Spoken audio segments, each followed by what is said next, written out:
Salamat po. Maraming salamat sa inyong pagsama sa araw na ito, Sec Manny. Thank you po.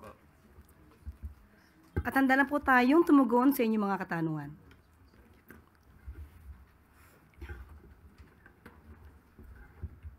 Clay Pardilla, People's Television. Good morning po, Yusek.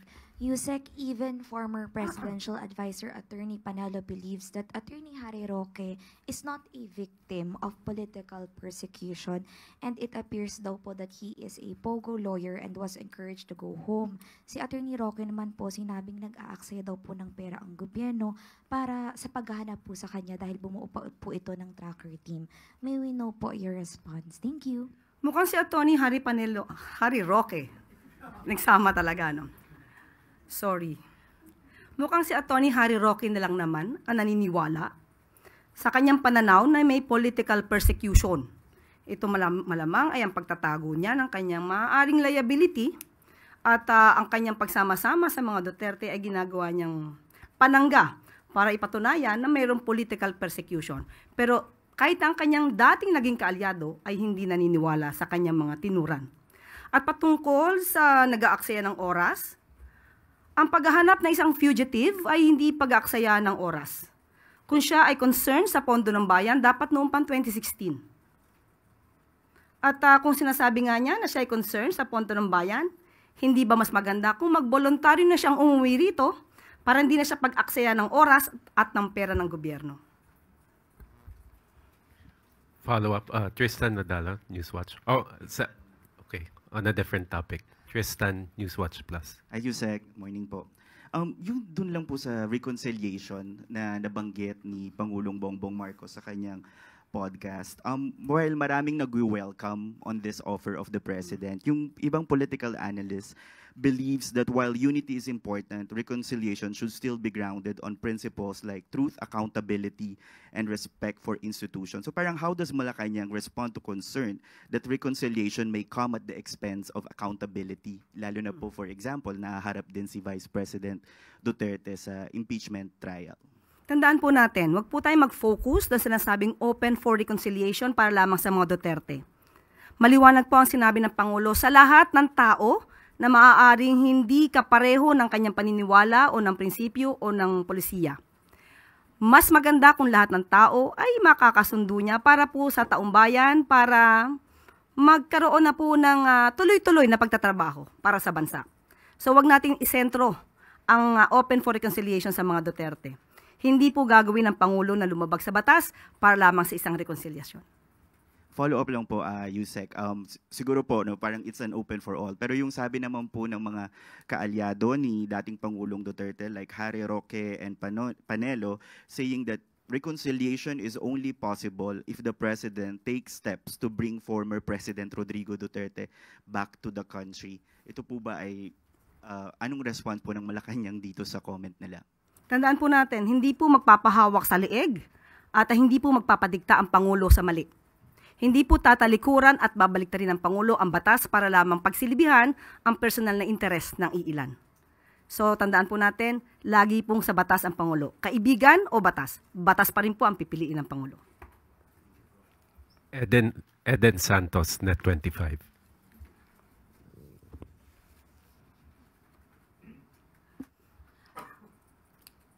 Gaya din po na nabanggit nila, Yusek, good morning po.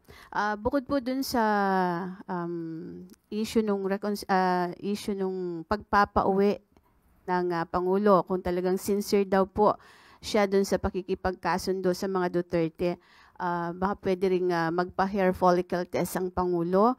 May mga condition po para lang maipakita daw yung sinceridad po ng ating Pangulo dun sa kanyang pakikipag-reconcile or pakikipagkasundo sa mga Duterte. Ano pong reaction ng Malacanang dito? Ulit-ulit, paulit-ulit, uulit-ulitin ko, uulit-ulitin natin. Peke, ang video na siyang pinespread or isiniwalat nitong si Atty. Harry Roque. Dapat pa natin siyang paniwalaan o ulit-ulitin ko, paulit-ulit na lamang siya. Yusek, follow-up lang po. Hindi naman din po batay dun sa video lang yung panawagang magpa-hair follicle test ang Pangulo. Bukod po doon, medyo Paulit-ulit po ulit? Hindi Hair ba- follicle test po ulit? Yan po yung ilan sa tingin nyo ba meron silang karapatang magbigay ng kondisyon kapalit nung sinasabi po ng Pangulo natin na para makipagkasundo?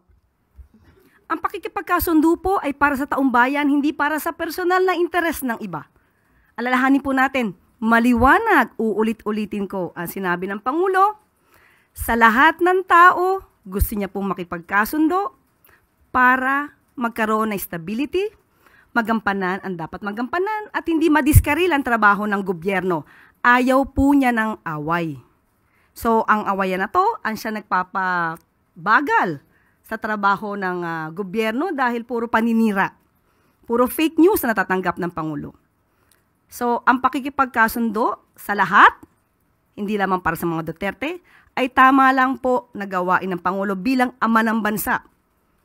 Magsasakripisyo na siya kahit siya na po yung sinisiraan. Kahit siya na po yung binibigyan na maling kwento at binibigyan at ginagawa ng peke na video.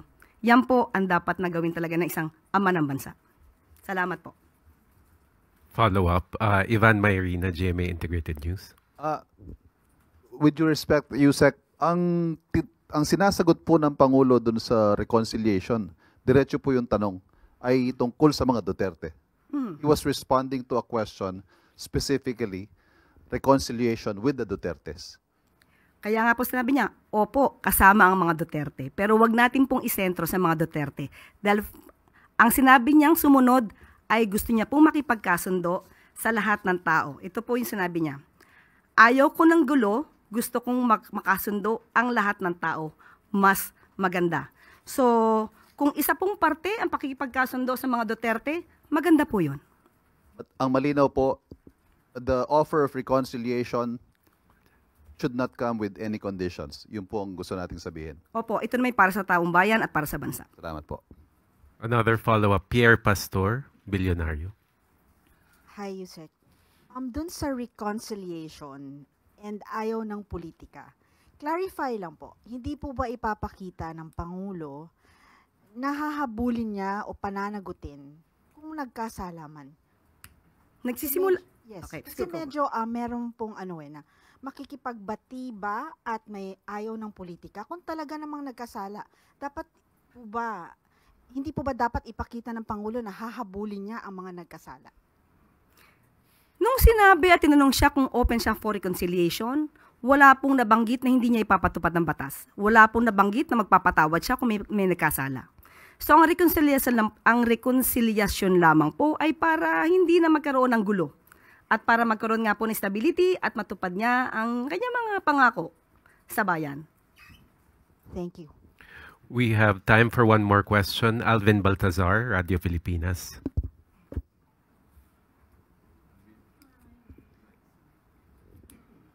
Yusek, on other matters naman.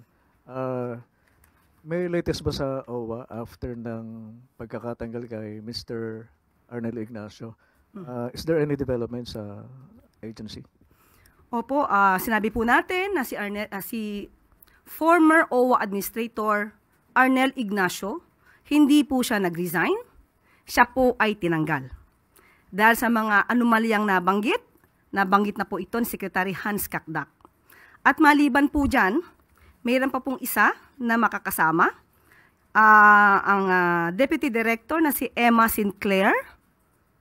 Pareho po silang tinanggal, hindi po sila pinag-resign.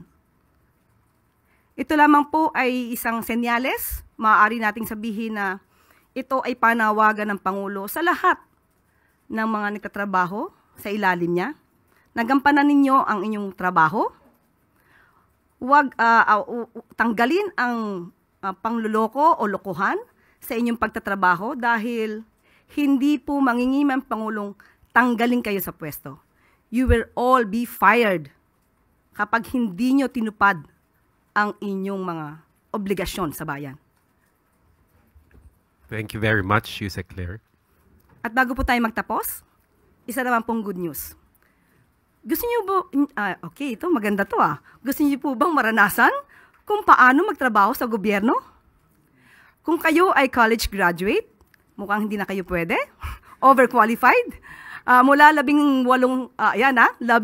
hanggang 25 taong gulang, mas lalong hindi.